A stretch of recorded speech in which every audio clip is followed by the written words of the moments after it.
بالقسط ولا يجرمنكم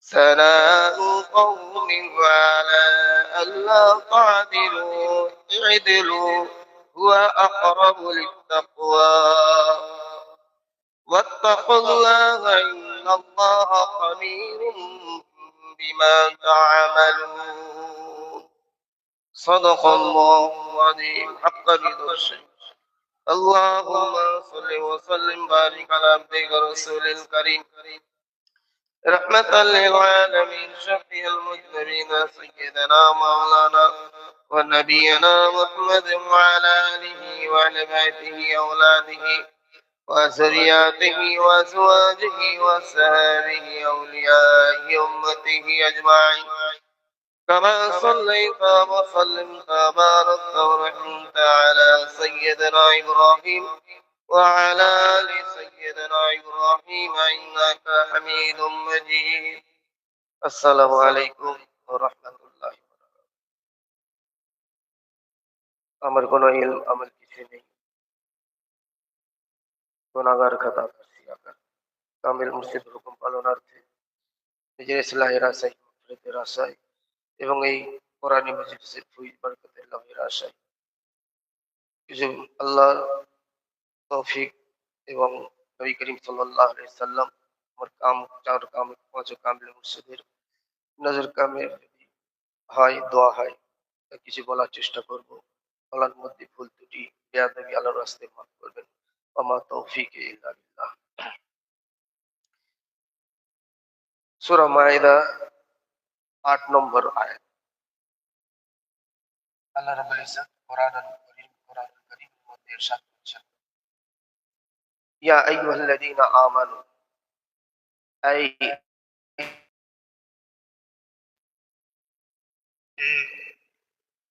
अल्लाह के ऊपर खूब कायम हो जाओ शुहदा बिलकिस्त और इंसाफ के साथ गवाही देते रहो वला यजरमन्नकुम सनानु कौमिन और तुमको किसी कौम की अदावत इस पर ना उभारे अल्लाह तादिलू कि तुम इंसाफ ना करो ये अदलू और इंसाफ करो हुआ अक़रबू लित्तक़वा वो परहेजगारी के ज्यादा करीब है वत्तक़ुल्लाह और अल्लाह से डरो इन्नल्लाह खबीरुम बिमा तामलून बेशक अल्लाह को तुम्हारे कामों की खबर है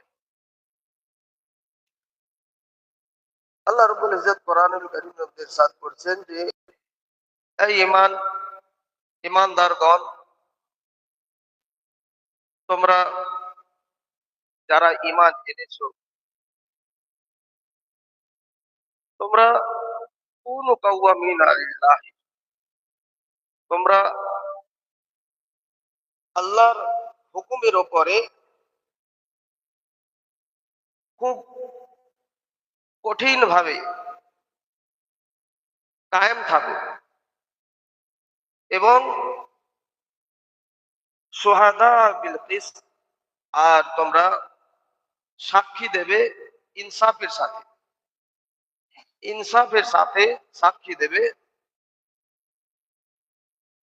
ওয়ালা ইয়াজরিমান্নাকুম শানানু কওমিন আলা আল্লা তা'দিলু এটা এমন নয় যে তোমরা তোমাদের অন্য কোনো কওমের দুশমনি বা শত্রুতা বশত তাদের সঙ্গে তোমরা ইনসাফ না করবে ইনসাফ না করার জন্য তোমাকে যেন এই শত্রুতা যেন তোমাকে উদ্দীপ্ত না করে ইদলু ইনসাফ করো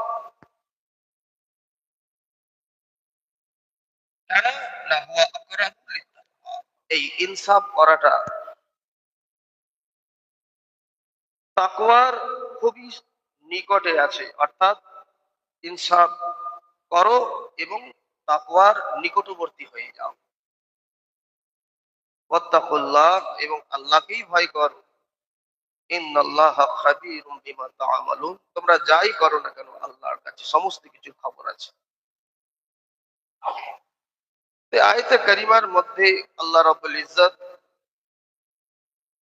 আমাদের তিনটে হুকুম দিয়েছেন, তিনটে সবক পাওয়া যায়। সেই তিনটে সবকের মধ্যে প্রথমত হচ্ছে কঠিন ভাবে কঠিন ভাবে আমাদেরকে আল্লাহর হুকুমের উপর কায়েম থাকতে হবে।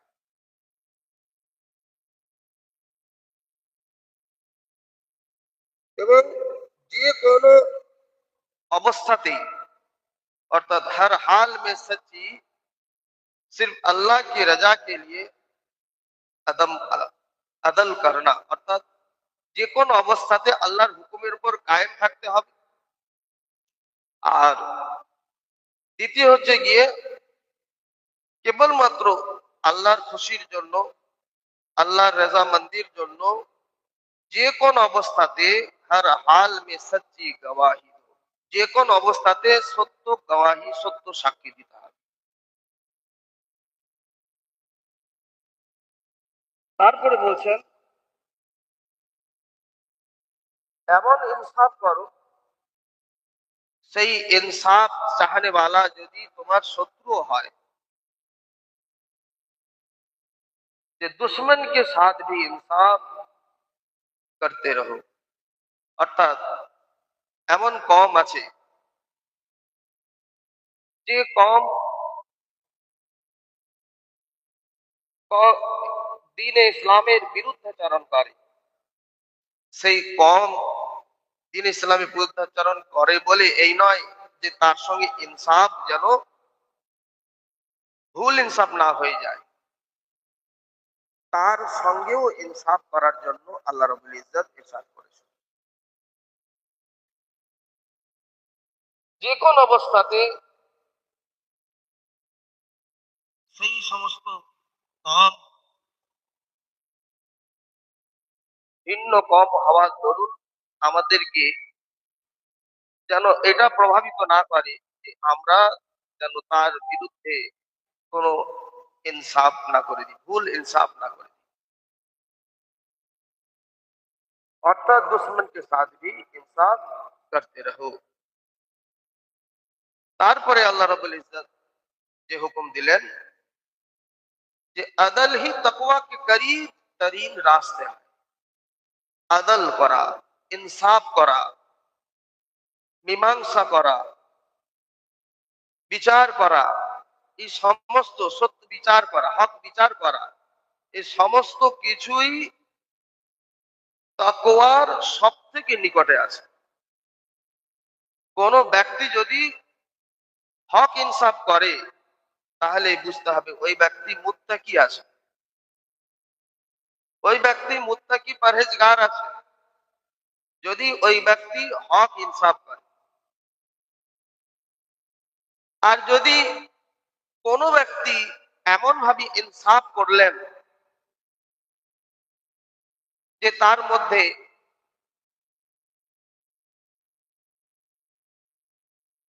পক্ষপাতিত্বমূলক অবস্থা দেখা যায়, তাহলে সেখানে বুঝতে হবে ওই ব্যক্তি তাকওয়া থেকে অনেক দূরে আছে, ওই ব্যক্তি পরহেজগার হতে পারেন না।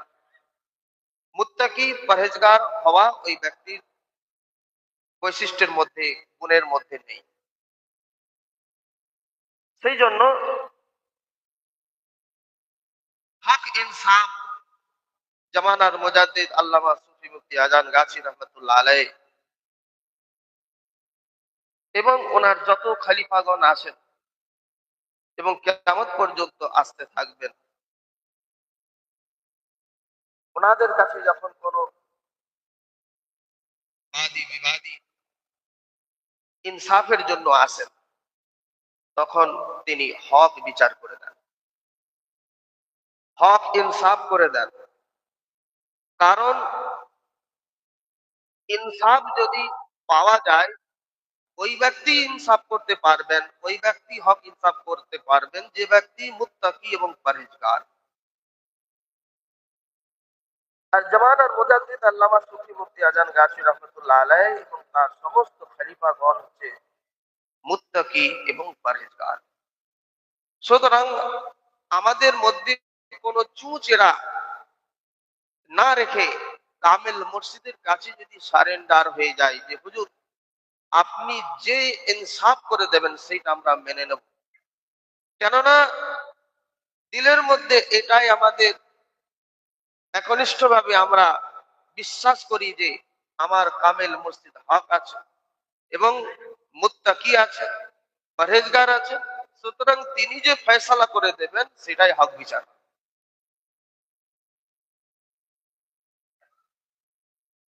সেই জন্য এই দরবারের মধ্যে আমরা আমাদের সমস্যার সমাধানের জন্য, বিচারের জন্য, মীমাংসার জন্য আমরা কামেল মুর্শিদের দ্বারস্থ হই এবং কামেল মুর্শিদের কাছে গিয়ে আমাদের সমস্যাগুলো তুলে ধরি। কামেল মুর্শিদ আমাদের সেই সমস্যার সঠিক, নির্ভুল এবং ইনসাফের সাথে সমাধান করে দেন। এখানে সমাধান হয়ে যাওয়ার পরে যদি আমাদের মধ্যে দিলের মধ্যে চুচেরা থাকে তাহলে মনে করতে হবে ওই ইমানদার তিনি কি করলেন, বিচার হয়ে যাওয়ার পরে তিনি আলোচনা করলেন না, বিচার হয়ে যাওয়ার পরে তিনি আলোচনা করলেন না যে আমার এই বিচার মনে হচ্ছে যেন আমার মতো হয়নি, আমি মনের মতো হয়নি, আমি ওমর ফারুক রাদিয়াল্লাহু তাআলা আনহুর কাছে এই বিচার দেব। তিনি কি করলেন, হযরত ওমর ফারুক রাদিয়াল্লাহু তাআলা আনহুর কাছে গেলেন, গিয়ে বললেন যে হুজুর এই রকম ব্যাপার, রাসূলুল্লাহ সাল্লাল্লাহু আলাইহি ওয়াসাল্লাম আমাদের এই বিচার করে দিয়েছেন, এটা ইহুদিদের পক্ষে গিয়েছে, আপনি মেহরবানি করে এর একটা বিচার করেন। তো ওমর ফারুক রাদিয়াল্লাহু তাআলা আনহু বাড়ির ভেতরে গেলেন, নঙ্গা তলোয়ার এনে ওই ইমানদারের গলা দ্বিখণ্ডিত করে। তো শরদল পড়ে গেল, উমর ফারুক রাদিয়াল্লাহু তাআলা আনহু একজন ইমানদারকে কতল করে দিয়েছে, কিন্তু নবী করিম সাল্লাল্লাহু আলাইহি সাল্লামের কাছে খবর গেল। তখন রাসূলুল্লাহ সাল্লাল্লাহু আলাইহি সাল্লাম কি বললেন যে ওই ব্যক্তির মধ্যে কপটতা ছিল। কপটতা কার মধ্যে বেশি দেখা যায়? যারা মুনাফিক হয়, এই মুনাফিকের একটা হচ্ছে কি বৈশিষ্ট্যের মধ্যে কপটতা আছে। তো আমরা বর্তমান জামানার মুজাদ্দিদের যারা ছায়াতলে এসেছি তাকে আমরা কামেল মুর্শিদ হিসাবে মেনে নিয়েছি। কামেল মুর্শিদ যখন ইনসাফ করে দেন, মনের মধ্যে কোনো কপটতা না রেখে আমাদের উচিত যে ওই ইনসাফটাকে মেনে নেওয়া এবং তার মধ্যেই ভালাই থাকে, তার মধ্যেই ভালাই থাকে। কেন আল্লাহ রাব্বুল ইজ্জত অন্য আয়াতে আর বলছে যে ইন্নাল্লাহা ইয়া'মুরু বিল আদলি ওয়াল ইহসান, बेशक अल्लाह इंसाफ और एहसान का हुक्म देता है। নিশ্চয়ই আল্লাহ রাব্বুল ইজ্জত এহসান এবং ইনসাফ এবং এহসানের হুকুম দেন। ন্যায় বিচার এবং এহসান, হুসনে সুলুক, মানুষের উপকার করা, এই উপকার আল্লাহ রাসূল সাল্লাল্লাহু আলাইহি সাল্লাম এবং তার সমস্ত সাহাবা কেরাম রাদিয়াল্লাহু তাআলা আজমাইন, তাবিঈন, তাবে তাবিঈন, আইমাই মুজতাহিদিন, গৌস কুতুব, রকিব, নকিব, নজিব, কুল আউলিয়া আল্লাহ, বুজুর্গানে দ্বীন, তারা প্রত্যেকে আদল করেছেন, ইনসাফ করেছেন এবং তারা এহসানও করেছেন। আর যারা এহসান করেছেন তারাই তো আল্লাহর বান্দা, তারাই হচ্ছে কি আল্লাহর ওয়ালি, আল্লাহর বন্ধু, আল্লাহর দোস্ত। এহসান কি আছে? আমরা জানি যে এহসান এহসান এরকম, এহসানের যে আমরা যদি লঘু মানে দেখি যে এহসান হচ্ছে গিয়ে কারো উপকার করা, উপকার। এবং অন্য ভাবে যদি সেটা দেখি, সেটা হচ্ছে কি হোসন, হোসন থেকেও আমরা এহসান নিয়ে আসতে পারি। হোসন অর্থাৎ সৌন্দর্য মণ্ডিত করা। সেই জন্য বলা হয়েছে এহসান ওই ব্যক্তিও করে যে ব্যক্তি যখন ইবাদত করে, নামাজ পড়ে, নামাজের সময় এটা মনে করে যে সে যেন আল্লাহকে দেখছে। আর সে যদি সেই আল্লাহকে দেখার মতো ইস্তেতাআত না থাকে, সে যেন এটা মনে করে যে আল্লাহ আমাকে দেখছেন। আর এইটা যদি সে মনে করে, তার ইবাদতের মধ্যে হুসন এসে যাবে। ইবাদতের মধ্যে ইবাদতটা মুজাইয়ান হয়ে যাবে, এবার ইবাদতটা সুন্দর হয়ে যাবে। তার মধ্যে ইবাদতের মধ্যে যখন সৌন্দর্য এসে যাবে, তার নামাজটা যখন খুশু আর হুজুর সাথে হবে, নম্র বিনয়ের সাথে হবে।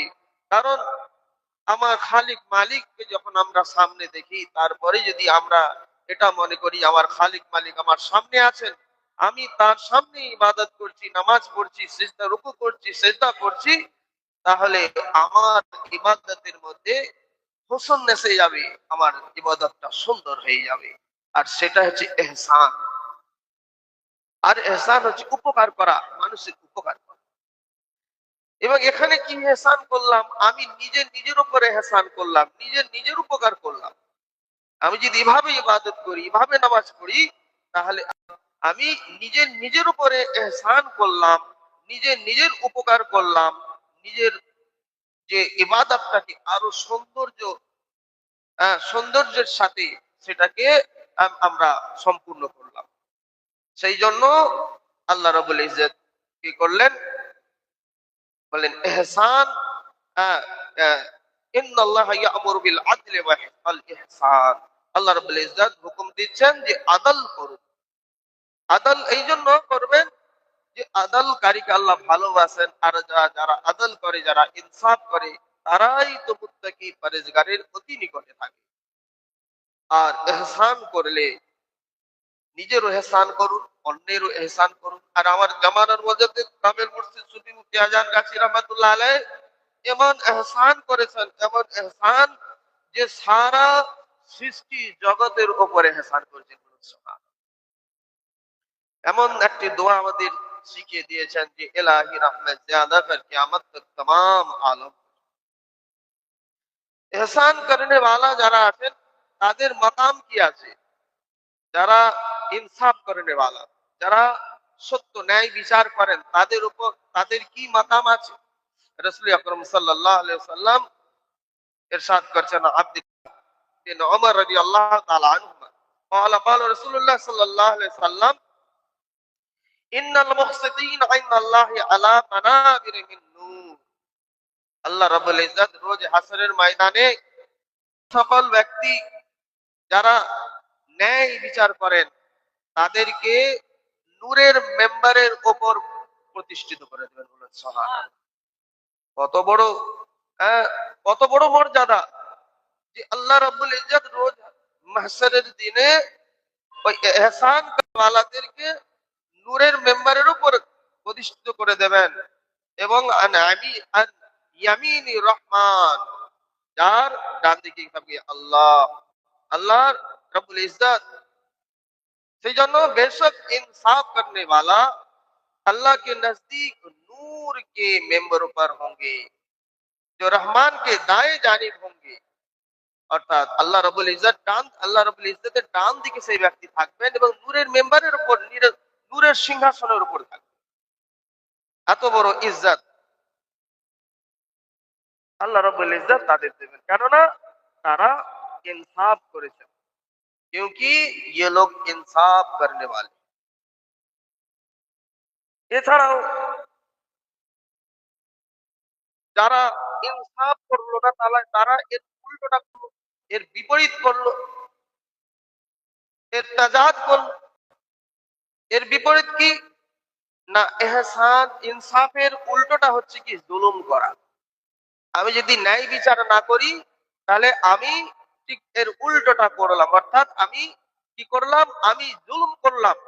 কোন ব্যক্তি আমার কাছে ন্যায় বিচার চেয়েছে, আমি তার ন্যায় বিচার করলাম না, পক্ষপাতিত্ব করলাম, তার মানে আমি ওই ব্যক্তির উপর জুলুম করলাম। আল্লাহ রাব্বুল ইজ্জত এই জুলুমকারীদের সম্পর্কে হাদিসে মুবারাকার মাধ্যমে রাসূলুল্লাহ সাল্লাল্লাহু আলাইহি ওয়াসাল্লামের মাধ্যমে জানিয়ে দিলেন, ইত্তাকুদ যুলমা, তোমরা জুলুম থেকে বাঁচো, ভয় করো। কেন? ফা ইন্না যুলমা যুলুমাতু, কেননা নিশ্চয়ই জুলুম হচ্ছে জুলুমাত। একটা জুলুম হচ্ছে অত্যাচার, আর জুলুমাত হচ্ছে অন্ধকার। নিশ্চয়ই জুলুমটা হচ্ছে কি অন্ধকার, আর এই অন্ধকার কার উপর কায়েম হয়ে যাবে? ইয়াউমাল কিয়ামা, কিয়ামতের দিন ওই জুলুমকারী যে ইনসাফ করেছে, পক্ষপাতিত্ব করেছে, সে যেন জুলুম করলো, আর এই পক্ষপাতি করার দরুন রোজ মাহশারের ময়দানে তার এই জুলুম করাটা কিসে কনভার্ট হয়ে যাবে, কিসে পরিবর্তিত হয়ে যাবে? এটা জুলুমাতে কনভার্ট হয়ে যাবে, অর্থাৎ এটা পরিবর্তন হয়ে যাবে, এটা অন্ধকারে পরিণত হয়ে যাবে। যে ব্যক্তি ইনসাফের সাথে ইনসাফের সাথে অর্থাৎ যদি সে বিচার না করলো, তার রোজ মাহশারের মধ্যে এই জুলুমটা রোজ মাহশারের ময়দানে অন্ধকারে রূপান্তরিত হয়ে গিয়ে ওই ব্যক্তিকে অন্ধকার দ্বারা আচ্ছাদিত করে দেবে।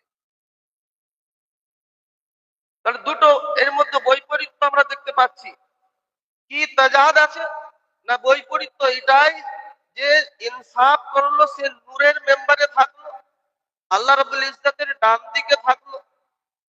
আর যে এর উল্টো করলো, অর্থাৎ ইনসাফ করলো না, অর্থাৎ সে পক্ষপাতিত্বমূলক বিচার করলো, সে ওই ব্যক্তির উপর জুলুম করলো, এই জুলুম করার দরুন জুলুমাত অর্থাৎ অন্ধকার ওই ব্যক্তিকে কি করে দেবে?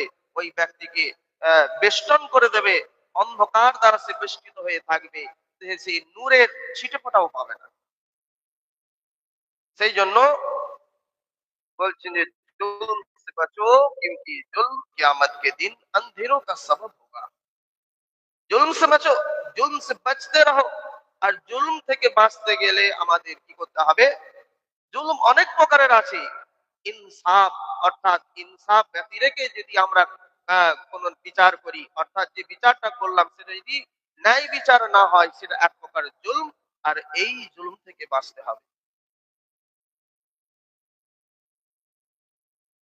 इंसाफ करने वालार মধ্যে আল্লাহ রাব্বুল ইজ্জত হাদিস মুবারাকা নবী করিম সাল্লাল্লাহু আলাইহি সাল্লাম হাদিস মুবারাকার মধ্যে ইরশাদ করেছেন যে সাত প্রকার মানুষ যারা রোজ মাহশারের দিন আল্লাহর আরশের তলায় থাকবে।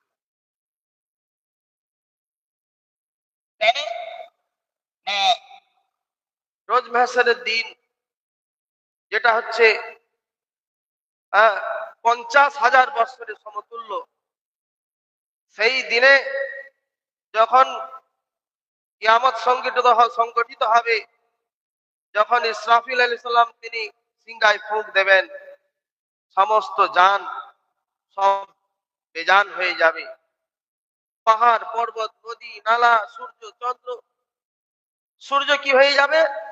সূর্য ধ্বংস হয়ে যাবে। চন্দ্র কি হয়ে যাবে? বেনূর হয়ে যাবে।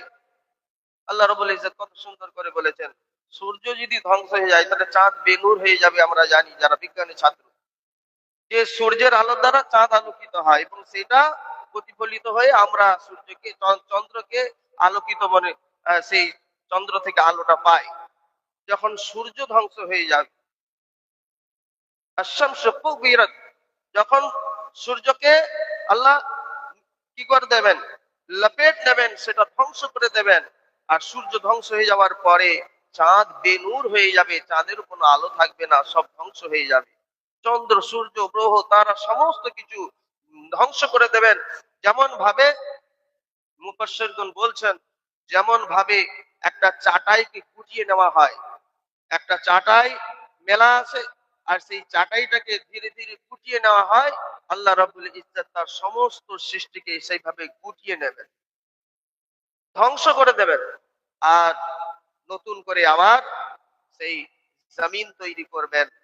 সেই জমিনের উপরে একটা কি কোনো আলো থাকবে না, সেখানে আল্লাহ নূর থাকবে। সেই নূর আর আল্লাহ একটা সৃষ্টি করবেন, নতুন একটা সূর্যের সৃষ্টি করবেন, যার প্রখর আলো থাকবে, প্রখর তাপ থাকবে। আল্লাহ রাব্বুল ইজ্জত ওই আলো থেকে বাঁচানোর জন্য ওই সকল ব্যক্তি, 7 প্রকার ব্যক্তিদের আশ্রয় দেবেন নিজের নিজের আরশের মধ্যে, আরশের ছায়ার মধ্যে স্থান দেবেন। এবং তার মধ্যে সেই ব্যক্তি হবে যে হবে ইমামুন আদিল, আদিল বাদশাহ, আদিল ইমাম। আদিল ইমাম যে হবে, সেই দিন কি হবে, সাবআতু ইউদিল্লুহুমুল্লাহু ফি দিল্লিহি, এই 7 জনের মধ্যে কি হচ্ছে, সেই আদিল বাদশাহ, ন্যায় বিচারক, সেই ন্যায় বিচারক যিনি বিচার করবেন, ইনসাফের সাথে বিচার করবেন, তিনি কোথায় থাকবেন, তিনি সেই আল্লাহ রাব্বুল ইজ্জত আরশ, সেই আরশের ছায়ার মধ্যে থাকবেন। সেই জন্য বলছেন যে 7 लोगों को अल्लाह अपने अर्श के साए में जगह देगा, इनमें सबसे पहले आदिल हुक्मरान है। এর মধ্যে সব থেকে প্রথমে কি আছে, আদিল বাদশাহ, ন্যায় বিচারক। আর ইনসাফ করা, ন্যায় বিচার করা, এটা সব থেকে उत्तम जिहादও বলা হয়েছে। अदल क्या है, अफजल जिहाद है। अफजल जिहाद क्या है, अफजलुल जिहाद कलिमतु अदल इंदा सुल्तानिल जाय। क्या है ना, अफजल जिहाद जालिम हुक्मरान के सामने हक और इंसाफ की बात कहना है। এমন এক হুকমরান আছে, এমন এক রাজা আছে, এমন এক আহ, সর্দার আছে, সেই সর্দারের কাছে, সেই সর্দারের কাছে কোন ব্যক্তি হক আর ইনসাফ কি বাত যদি বলেন, সত্য এবং ন্যায় বিচারের কথা যদি বলেন, এটাই হচ্ছে অনেক বড় জিহাদ, এটাই হচ্ছে অনেক বড় জিহাদ। সেই জন্য আমাদের উচিত সর্বদা সর্বদা আল্লাহর হুকুমের উপরে আমরা নিতে ভয় করব। আমরা যা গুনাহগার খাতাগার, আমরা নিতে ভয় করব, কিন্তু সেটা যখন হাক্কানি দরুদ শরীফ, আল্লাহুম্মা সাল্লি ওয়া সাল্লিম ওয়া বারিক আলা